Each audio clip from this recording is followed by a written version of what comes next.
So, napakalala na noong 15th century ng mga ng sitwasyon ng Roman Catholic. And so, dahan-dahan na nagkakaroon ng mga reformation o yung mga nagpro-protest na mga pare. Ang pinaka-prominent dyan ay si Martin Luther. Siya po ay isang monk. Siya po ay nagsaaral ng salita ng Diyos, ng Bible, until he realized nung kanyang binabasa ang Bible, and especially nung nabasa niya, the just shall live by faith alone. Question niya lahat ngayon ng katuruan kasi po nagbabasa siya ng Bible, parang sinasabi niya yung lahat ng practices na ginagawa ng Roman Catholic ay hindi naman naaayon sa Bible. So since siya po ang may access sa Bible dahil siya po ay pare, natuto na siyang makita yung mga mali. And through by reading the Bible, yun po ang naging daan sa kanyang kaligtasan. So, I hope magkaroon kayo ng time na panoorin ang life of Martin Luther dahil ito po ay foundational para sa ating lahat na Kristiyano. And because of that, by the way, during those times, bawal po magbasa ng Bible. Pari lang kasi ang understanding nila, mahirap intindihin ito, dapat kailangan may pari na magpapaliwanag. Well, hindi po alam natin na totoo yun. Kaya nga po, ang Bible ay para sa lahat. Because during those times, Latin word lang ang writings ng Bible. Kaya of course, walang makakaintindihan unless mag-aaral ka ng Latin or isa kang Italian. And because of that, nag-protest si Martin Luther. I'm trying to shortcut the story. 95 theses nailed in the Gothenburg Church in Germany. Tapos, sinulat niya lahat ng mga kamalian na ng Catholic Church. At yung nilista niya ay ipinost niya sa door ng Gothenburg Church in Germany. And from that time, uh, question na siya ng mismong Catholic Church and even ng Pope. Kaya dinala siya at question siya uh, ng Catholic Church directive ng pinaka-leadership na ng Pope at question siya, ikaw ay makukulong or even mamamatay, uh, will you recant your belief? Ang answer niya is, sabihin niyo sa akin kung saan ako mali and I will recant my belief, my principles. So walang nakasagot sa kanya dahil alam naman ng mga pare na tradition lang ang ginagawa, hindi na biblical. So during those times, nung pinos ni Martin Luther, yun kanyang comment, ito po ay kumalat na. At ang Christians starting to read the Bible secretly. Kasi po bawal po magbasa that time ng Bible. And in fact, uh, since Latin lang ang translation, si Martin Luther even translated in German language, dahan-dahan, and meron na rin uh, mga Bible before that in English pero limited lang. So we will not go into details of the history ng Christian Church. Meron po tayong on that. And after nung may mga nagpo-protest na rin po noon pero hindi prominent. Si Martin Luther lang ang pinaka naging prominente o pinakamalakas ang loob na nag-confront direct ng Catholic Church. And those times, kumalat na sa biblical Christianity. At biglang wala like a wildfire, yung description nila, yung biblical Christianity. So dahan-dahan nang na-reform ang Christian practices. Nag-start sa Europe dahil doon po lang nakasentro ang Christianity that time. Dahil sa buong Middle East, nag-collapse na dahil pinasok na uh, ng Muslim. And so yung sentro ng Christianity those days ay totally nawala. na totally, may natirang konti. So, si Zwingli, nagtayo ng kanyang, ang kakaiba dito is yung theocratic. Ibig sabihin, ang church pa rin ang nagli-lead ng isang bansa na sa Switzerland. Kasi hindi pa totally nare-reform dahan-dahan. Si John Calvin naman, isa itong French, ay nagtayo ng kanyang church sa Switzerland at he authored the book Institute of Christian Religion in 1536. Kaya po, dito ang naging basihan ng Calvinism na naririnig mo. Yung Book of Institute of Christian Religion, ito po yung modern version ng systematic theology. Nagsimula kay Augustine, siya ang nag-organize ng book ng systematic theology na arrangement in a way. Uh, and then si Thomas Aquinas, yung isa rin Pope. And now, ito yung pinaka-organized na systematic theology ang approach na si John Calvin. So, Reformation in England. So, dahan-dahan na nag-spread ang Christianity, tamang katuruan, and in 1534, in Church of England,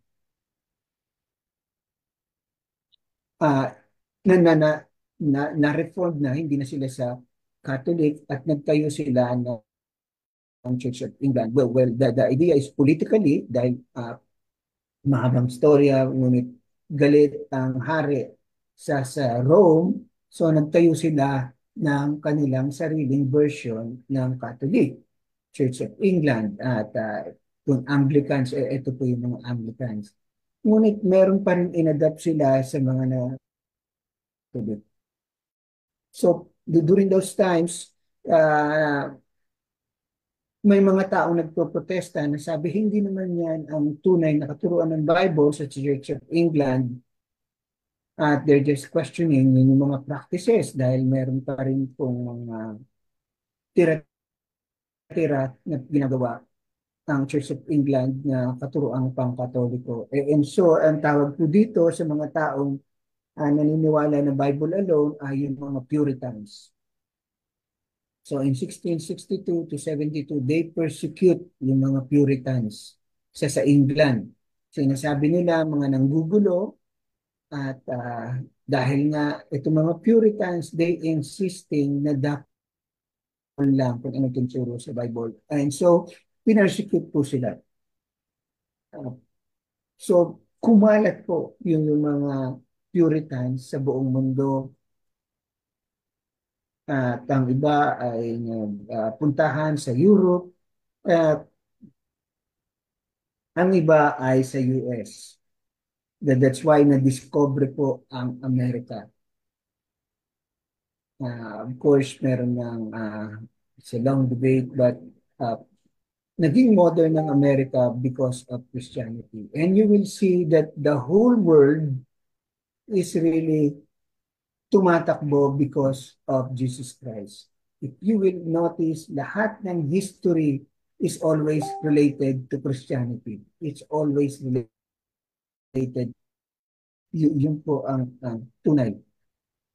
You will trace lahat ng history ng tao from first century until now. It's all about Christ.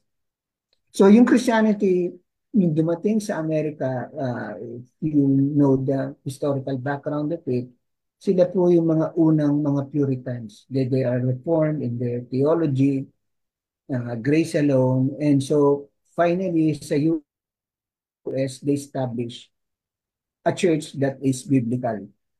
So isa po yun sa mga kauna-una. And the rest is history. And then, from that, nag-expand na, nagkaroon na ng mga tamang churches. And sa US din, doon na rin establish ang Baptist, Presbyterians, Methodists, and so on. So, origin po ng, bakit sa nag-study yung origin ng grace theology o yung Reformed theology? Well, of course, sa Bible, but na nagsimula po to around to second century, si Augustine the monk from Hippo. Ang Hippo ay nasa Africa dahil during second century, ang sentro po ng Christian faith, which you won't believe, ay nasa Africa na. Sa Telos, sa Alexandria, which sa Egypt, and naging prominent ang lugar na Hippo para sa mga Christians. And si Augustine, the monk, ay siya po ay nagsulat ng about doctrine of grace na hindi lang na inabsorb ng lahat ng churches. Na in fact, yung Catholic beliefs, ang original nun is Augustinian, based sa writing ni Augustine. And kinukonsidered ng Father of Reformation si Augustine dahil siya po ang kauna-unahang nagturo ng grace in second century. And lahat po ng mga churches, even Catholic, absorbed the teaching of Augustine. And after for around 200 years, connection po ni Pelagius ang pangalan ng taong to. Pelagius po ay isang dean ng seminary, very well educated, at connection niya yung teaching ni Augustine noong 400 AD. Sinasabi niya na hindi naman talaga doctrine of grace. Meron tayong freedom of will na pinili ng ating kagustuhan. Para sa kanya, ang nature of sin na hindi po tayo likas na makasalanan, ngunit tayo ay naging makasalanan because kagustuhan natin. And yun din po yung understanding of grace. Ang grace po ay napipili, and yung ground of justification is by works. So, if you know it, so siguro ito ay nagko-contradict na sa teaching, ngunit very powerful si Pelagius at maraming naniwala.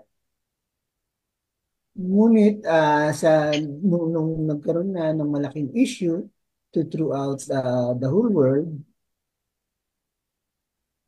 especially in African region, nagkaroon po ng Council of Ephesus, and declared Pelagius as heresy. So 431 AD, yung council during those times, why we have council, lahat po ng churches sa buong mundo, they will meet together, all the pastors and church leaders, they will meet together all around the world, and they will study each question being raised about their faith. So they study yung teaching ni Pelagius, and finally in 431 they declared yung teaching na Pelagius as mali, is a heretic teaching, ibig sabihin unbiblical. At si Pelagius ay dineclare na isang heresy, at ibig sabihin hindi siya nagtuturo ng maling doktrina. Okay, and so mapapansin nyo, from the start, still doctrine of grace, and then Augustine refined it. And so even the council, sa Council of Ephesus, sa Turkey, ay still recognize nila na doctrine of grace pa rin, 431.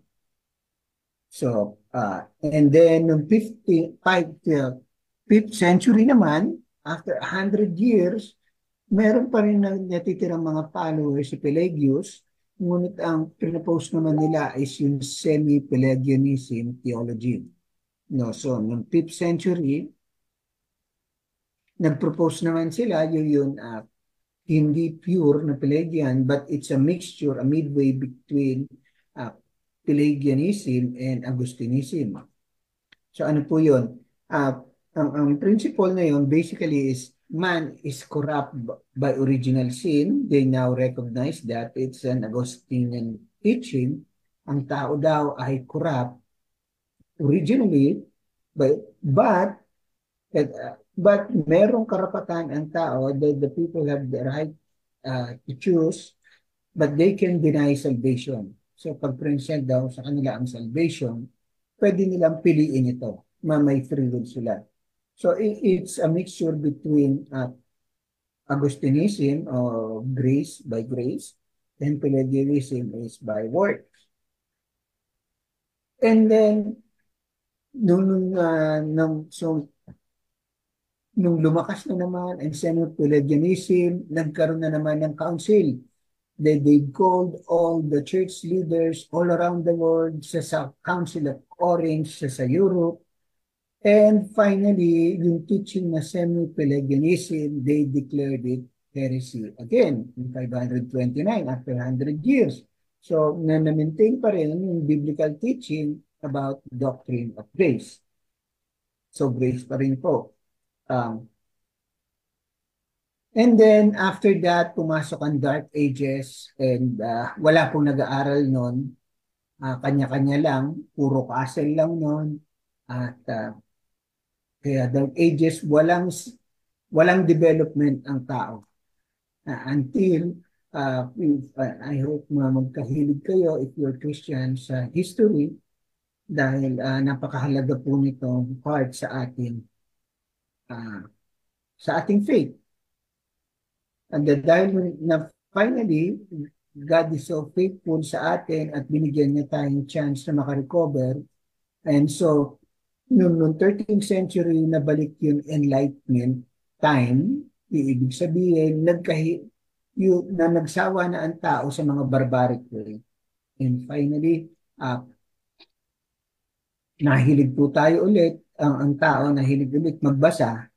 And that time, yun, nag-aral ulit sila ng mga, so they search book, they've adapt until natuto ulit, nagkaroon ulit ng mga school. And through that, they also search the Bible at nabalik ulit ang Christianity, tamang katuruan. So imagine that for 1,000 years, ang buong mundo ay walang direksyon. I mean, yung known world, yung Western world, in Europe, yung Christian community, Africa, and also Middle East. Dahil yun po ang sentro ng Christianity noon. And then, after that, meron pa rin grupong natira na they go back sa teaching ni Pelagius. Ito po ay si Josephus Arminius, si Arminian, adapt the Semi-Pelagian principles. So, nabalik na naman yung after 1,000 years. Imagine that. At ang tawag po sa kanila ay yung mga remonstrant o protest. They protest sa teaching ng Holland. Kasi yung Church of Holland really is a theocratic in a sense. Yung mayor at the same time yung po ang pastor. So for you to get the idea. So yung mga Armenians, mga intellectuals, they prepared yung tinatawag na 5 articles of faith. At kine-question po nila yung Church of Holland. But the reason behind this is kasi yung mga Christian ay parang naging worldly, carnal, dahil sinasabi nila, grace kayo ng grace ang anong nangyari sa society natin, lalong lumala. So, sinasabi nila, mali yata ang katuroang grace. So, they studied yung Semi-Pelagian and they question yung Church of Holland. And so, nung kini-question na, lumala na yung issue, nagkaroon ngayon ng Synod of Dort. Ito po yung council ng 1618 na nagkaroon ng council ulit. They study again. At noong araw, pag may issue about faith, kunyari, sinasabi dati, si Jesus ay hindi tunay na Diyos. Pag question mong ganun, tatawagin lahat ng mga churches, leaders sa buong mundo at they will discuss. Totoo ba to? So lahat ng scholar nandoon. So every time you will see council, ganito po ang nangyayari. So ito yung Synod of Dort, isa na namang council. They've studied 7 months.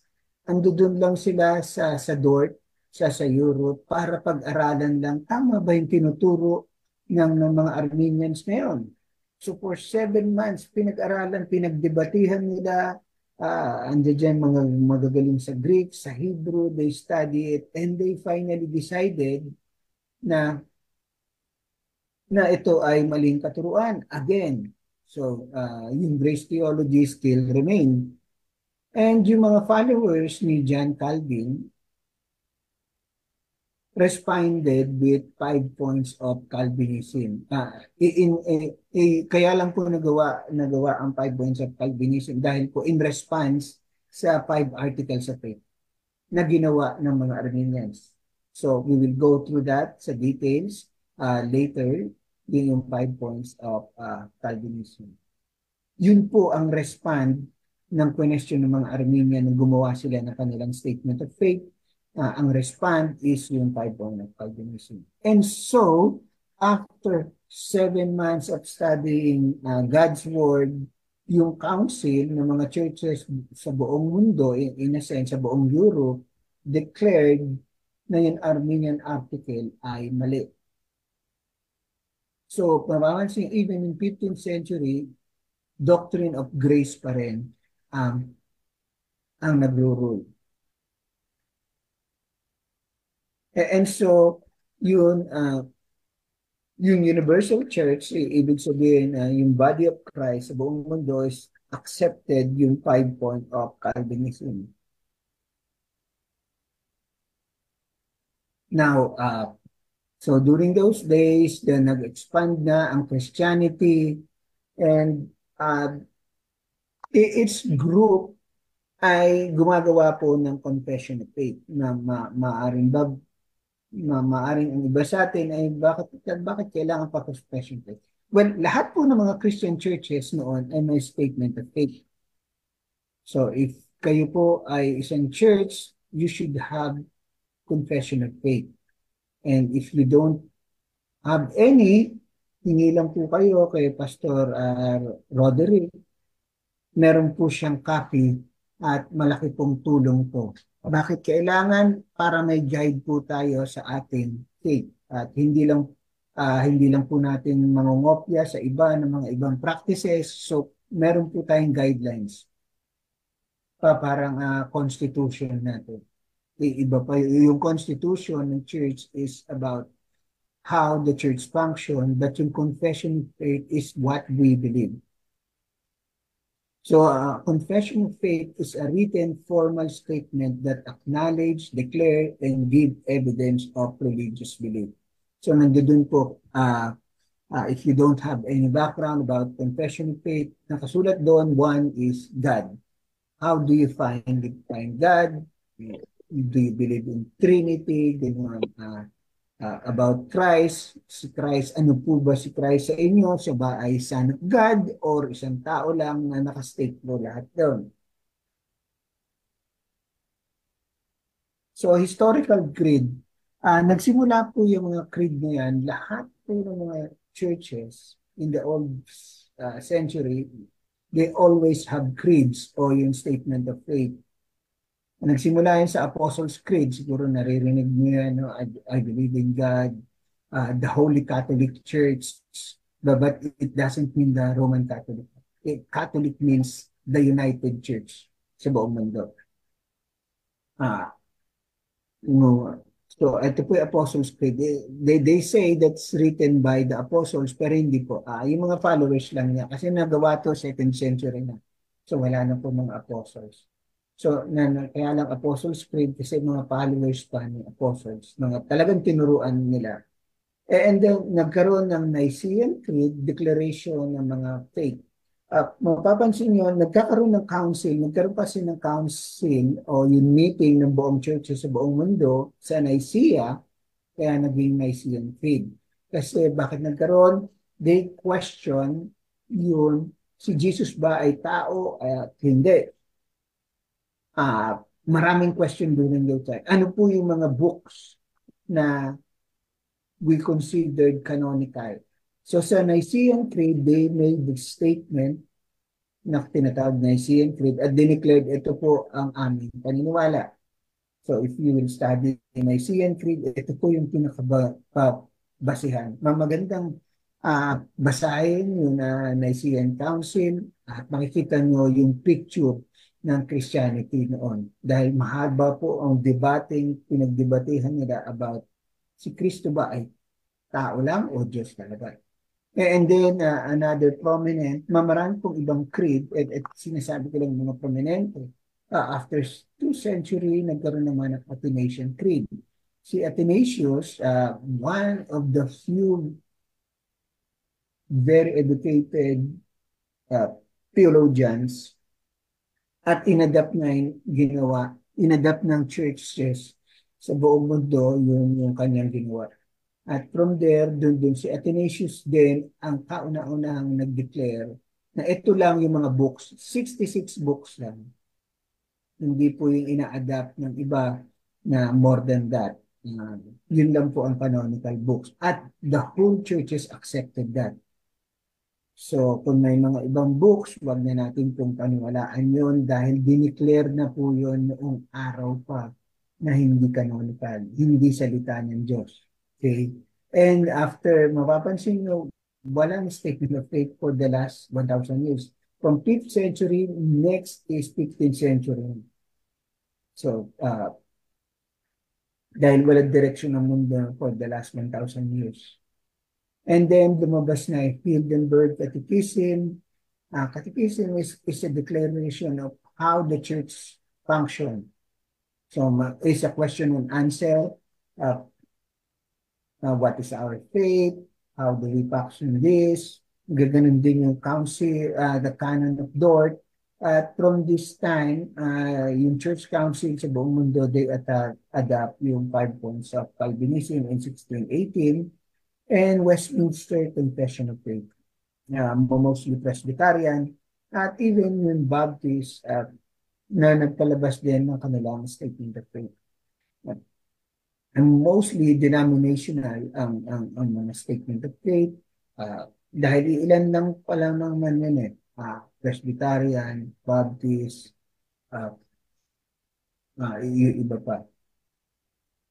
Now, bakit mahalaga to study the historical confession of faith is important. Dapat po ang lahat ng churches meron pong pinaniwalaan. Kasi ito po will serve as a guide the church in its biblical belief. Bakit kailangan pang ganun? Dahil napakarami ng katuruan ngayon, and if we are not aware, especially sa Pilipinas, we will be deceived by mga false churches, kagaya ng Iglesia ni Cristo, nagtuturo na tao lang si Jesus. So, if in your statement of faith na declares si Jesus is fully God and fully man, then meron pong guidelines para pag tumanda ng inyong church, they have rules at hindi nila malimutan yon. So, para to avoid yung false doctrine, kaya gumawa ng statement of faith.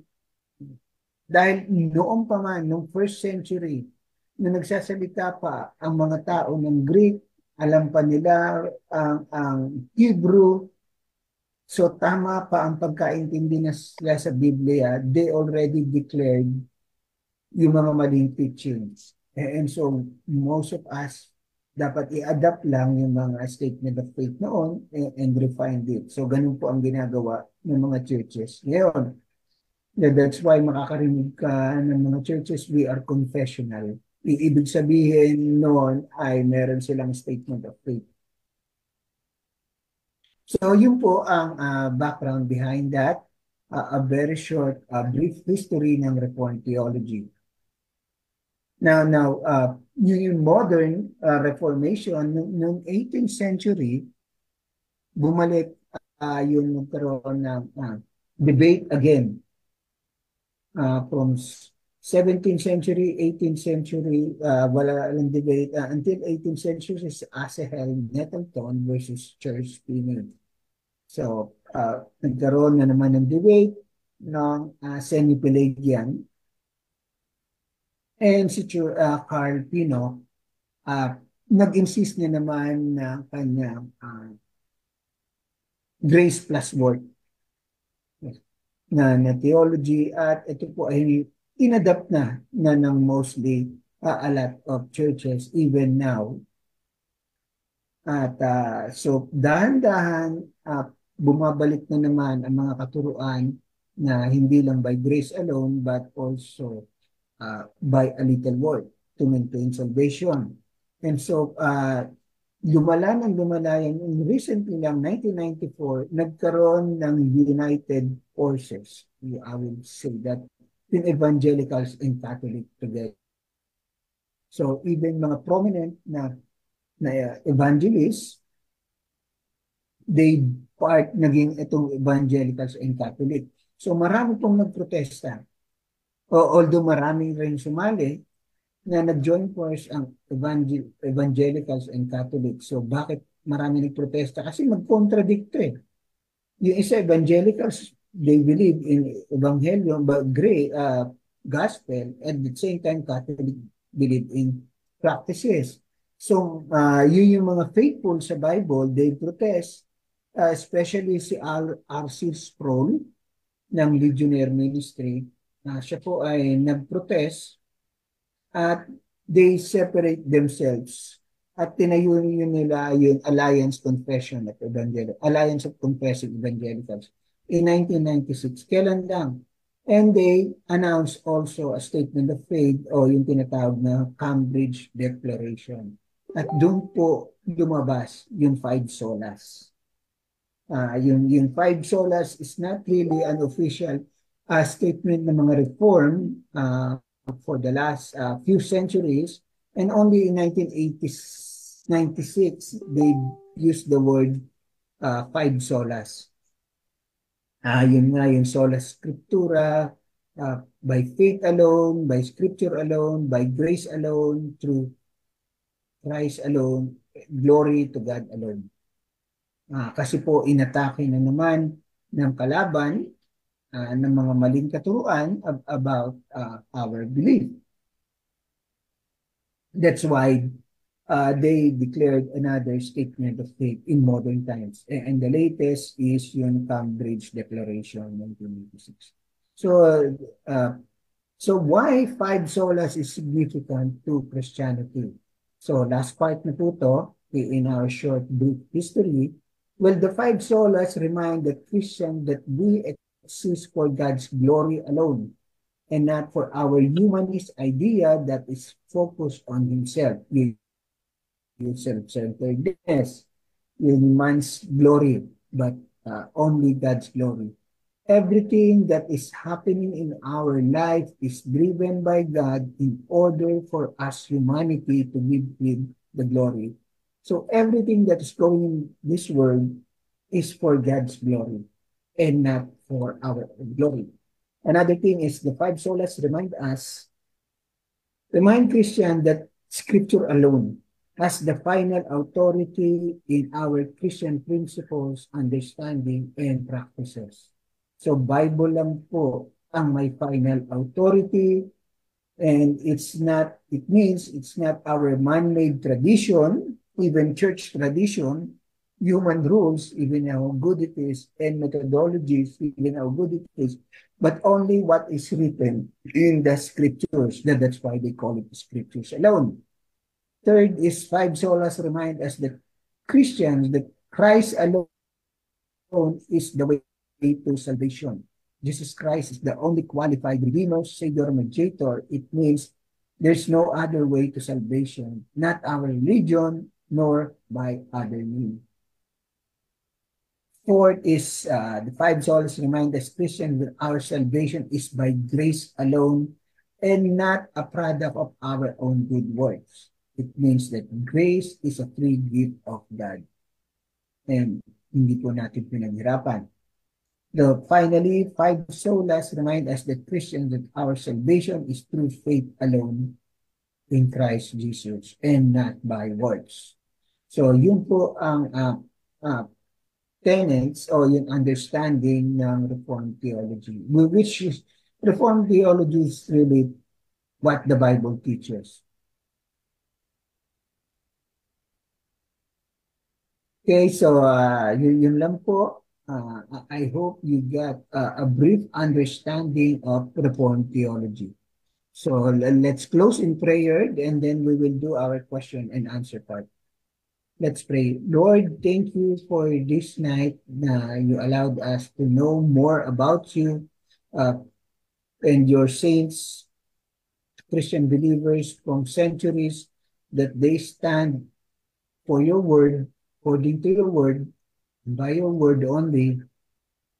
And Lord, help us to expand our understanding, to fully adapt this teaching that by grace alone, for your glory alone, in Christ alone, in faith alone, and by your grace alone. Lord, help us to be remain faithful to your word and guide our churches and protect our churches from the wrong teachings and the attack of the evil. Help us to remain faithful for your glory alone, Lord. This we ask in Jesus' name. Amen. All right. Next is yung details na ng 5 points of Reformed theology. So we're now in a question part ng question and answer. Kung may tanong po kayo, you could raise or you can direct to our pastor